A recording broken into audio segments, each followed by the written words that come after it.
সর্বপ্রথম আলোচনা করব স্ম্যাকডাউনটি নিয়ে। তো আজকে যে স্ম্যাকডাউনটি হওয়ার কথা ছিল, এই স্ম্যাকডাউনটি ডাব্লিউডাব্লিউ কালকে করে ফেলেছে, কারণ ডাব্লিউডাব্লিউ অলরেডি তারা অস্ট্রেলিয়াতে চলে গিয়েছে, যার কারণে সেই টাইম অনুযায়ী ডাব্লিউডাব্লিউ কালকে অস্ট্রেলিয়াতেই তাদের স্ম্যাকডাউনটি করে ফেলেছে।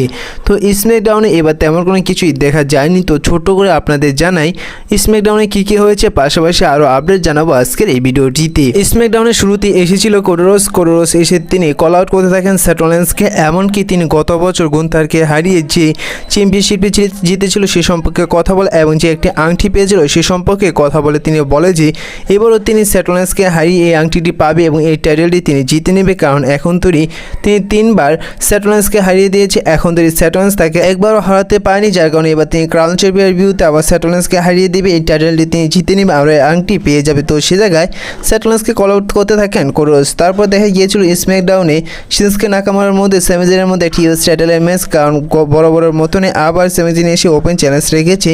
তো এই ম্যাচটি ক্লিয়ারলিভাবে শেষ হয়নি, কারণ এই ম্যাচটির এক পর্যায়ে গিয়ে দেখা যায় যে সোলো সুগার পুরো এমএফটি এসে সেমিজিনকে এমনকি শিনস্কে নাকামারাকে আক্রমণ করে, আর এই জায়গায় সোলো সুগার এমএফটিকে এবার অন্যরকমভাবে আসতে দেখা যায়, এমনকি অনেকদিন পর দেখা যায় টামাটোঙ্গাকে রিটার্ন আসতে। বলা যায় যে আজকে স্ম্যাকডাউনটিতে দেখা গেল প্রায় লম্বা সময়ের পর রিংয়ে থাকতে সোলো সুগার এমএফটিকে, আবারও সোলো সুগার এমএফটিকে দেখা গিয়েছিল Y6 family face to face হতে। সে জায়গায় দেখা গিয়েছিল যে যখন Y6 ফ্যামিলির একটি ট্যাগ টিম ম্যাচ হচ্ছিল স্ট্রিট প্রফিটের সাথে, তারা সে জায়গায় স্ট্রিট প্রফিটকে হারিয়ে দেয়।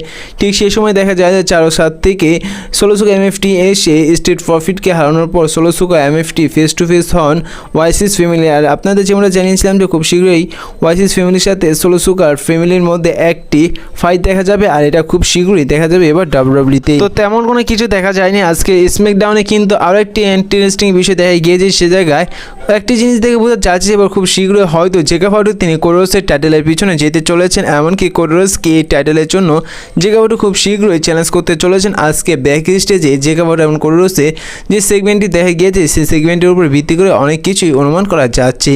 তো আজকে স্ম্যাকডাউনে বলা যায় যে তেমন কোনো ইন্টারেস্টিং কিছুই দেখা যায়নি। এবার আলোচনা করব অস্টিন থিওরিকে নিয়ে।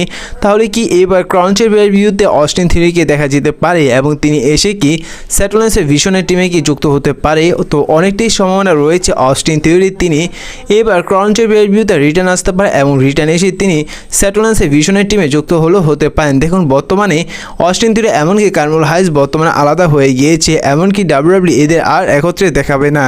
রিপোর্ট থেকে অনেকদিন আগেই জানা যাচ্ছিল যে অনেক আগেই রিপোর্ট আসলে যে অস্টিন থিওরি তিনি হয়তো সেথ রলিন্সের ফ্যাকশনে যুক্ত হতে পারে, কিন্তু এটাই পারফেক্ট টাইম যে কারণ সামনে সার্ভাইভার সিরিজ পে-per-view অর গেম হতে যাচ্ছে, যার কারণে এটাই পারফেক্ট টাইম ডাব্লিউডাব্লিউ হয়তো এবার অস্টিন থিওরিকে নিয়ে আসতে পারেন এবং নিয়ে এসে তিনি সেথ রলিন্সের ফ্যাকশনে যুক্ত করতে পারেন, কারণ এটি একটি সময়। এবং যদি ডাব্লিউডাব্লিউ অস্টিন থিওরিকে নিয়ে এসে সেথ রলিন্সের ভিশনের টিমে যদি যুক্ত করাতে চায়, তাহলে তাকে হয়তো সেথ রলিন্স এবং কোডোরসের যে ম্যাচটি হতে যাচ্ছে সেই ম্যাচটির মধ্যে দেখা গেল যেতে পারে। তো এই বিষয়ে আপনাদের কি মনে অবশ্যই কমেন্ট করে জানিয়ে দিবেন। এবার আলোচনা করবো শিনস্কে নাকামুরাকে। তো আজকে স্ম্যাকডাউনে শিনস্কে নাকামুরাকে প্রায় লম্বা সময় পর তাকে ফাইট করতে দেখা গিয়েছে, তাকে সর্বশেষ ফাইট করতে দেখা গিয়েছিল জুলাই মাসের 13 তারিখে এবং এরপর শিনস্কে নাকামুরাকে আর ডাব্লিউডাব্লিউতে দেখা যায়নি, এমনকি তাকে কোনো ম্যাচে রেসল করতেও দেখা যায়নি। কিন্তু এবার লম্বা সময় পর শিনস্কে নাকামুরাকে রিটার্ন আসতে দেখা গেল, এমনকি তিনি রিংয়ে এসে তিনি সেমিজিনের সাথে ম্যাচে ফাইট করতে দেখা গেল। এবার আলোচনা করবো সার্ভাইভার সিরিজ পে-per-view অর গেম ম্যাচটি নিয়ে।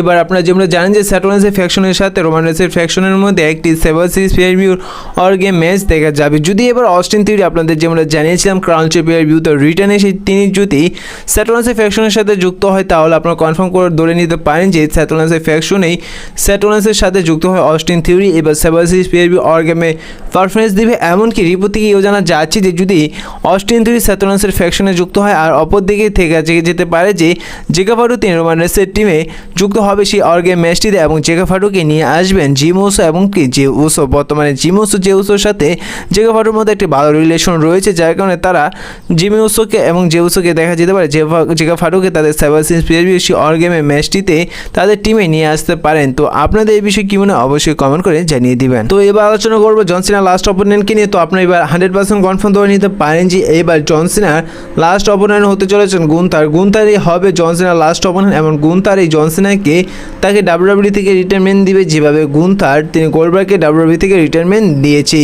তো বর্তমানে এই নিয়ে বেশি মাথা ঘামিয়ে না, তো আপনারা কনফার্ম ধরে নিতে পারেন যে জন সিনা লাস্ট অপোনেন্ট হতে চলেছেন গুন্থার। এবার আলোচনা করবো মিজ কানের ব্রক লেসনারকে নিয়ে। তো বর্তমানে অনেক রিপোর্ট থেকে জানা যাচ্ছে এবং তারা অনেকেই কনফার্ম করে বলছে যে এবার ডাব্লিউডাব্লিউ ক্রাউন চ্যাম্পিয়ন ভিউতে অনেক বড় কিছু করতে চলেছেন। এমনকি ক্রাউন চ্যাম্পিয়ন ভিউতে এবার ডাব্লিউডাব্লিউ হয়তো মিজ কানের ব্রক লেসনারকে রিটার্ন আসতে পারে। এমনকি রিপোর্ট থেকে জানা যাচ্ছে যে খুব শীঘ্রই ডাব্লিউডাব্লিউ ব্রক লেসনারকে আবার টিভিতে রিটার্ন নিয়ে আসতে চলেছেন, যার কারণে অনুমান করা যাচ্ছে যে এবার ক্রাউন চ্যাম্পিয়ন ভিউতে হয়তো ব্রক লেসনারকে রিটার্ন আসতে দেখা যেতে পারে, যার সম্ভাবনা অনেকটা রয়েছে। তো আপনাদের কি মনে হয় এবার ক্রাউন চ্যাম্পিয়ন ভিউতে দ্য মিজ কানের ব্রক লেসনারকে দেখা যাবে নাকি দেখা যাবে না, অবশ্যই কমেন্ট করে জানিয়ে দিবেন। এবার আলোচনা করবো ক্রাউন চ্যাম্পিয়ন ভিউ টাইমটি নিয়ে। তো আপনারা যেমন জানেন যে এবার ক্রাউন চ্যাম্পিয়ন ভিউটি হতে যাচ্ছে অস্ট্রেলিয়াতে, যার কারণে ডাব্লিউডাব্লিউ অফিসিয়ালিভাবে কনফার্ম করে দিয়েছে যে কোন দেশে কোন টাইম কখন দেখা যাবে এই ক্রাউন চ্যাম্পিয়ন ভিউটি, সেই টাইমটি ডাব্লিউডাব্লিউ অফিসিয়ালিভাবে কনফার্ম করে দিয়েছে। যেহেতু ইন্ডিয়ান টাইম অনুযায়ী এই ক্রাউন চ্যাম্পিয়ন ভিউটি 5:30 দেখা যাবে, যার কারণে বাংলাদেশের টাইম অনুযায়ী যদি বলা যায় যে আপনারা এই ক্রাউন চ্যাম্পিয়ন ভিউটি লাইভ সরাসরি দেখতে পারবেন নেটফ্লিক্স বা ESPN-এ, সেই লাইভটি দেখতে পারবেন বিকাল 6টা PM। তো বলা যায় যে ডাব্লিউডাব্লিউ এবার ক্রাউন চ্যাম্পিয়ন ভিউটি এমন এক টাইমে অনুষ্ঠিত করছে যে টাইমে বর্তমানে বাংলাদেশের মানুষ এমনকি ইন্ডিয়ানের অনেক ভক্তরা এই সরাসরি নির্দ্বিধায় কোনো সমস্যা ছাড়াই এই ক্রাউন চ্যাম্পিয়ন ভিউ লাইভটি দেখতে পারবেন। তো আজকের এই ভিডিওটা এই পর্যন্ত রাখছি, দেখা হচ্ছে পরবর্তী ভিডিওতে নতুন কোনো আপডেট নিয়ে। ভিডিওটি ভালো লাগলে অবশ্যই লাইক করে দেবেন, ছোট রেসিং চ্যানেল নতুন থেকে চ্যানেলটি সাবস্ক্রাইব করে দেবেন।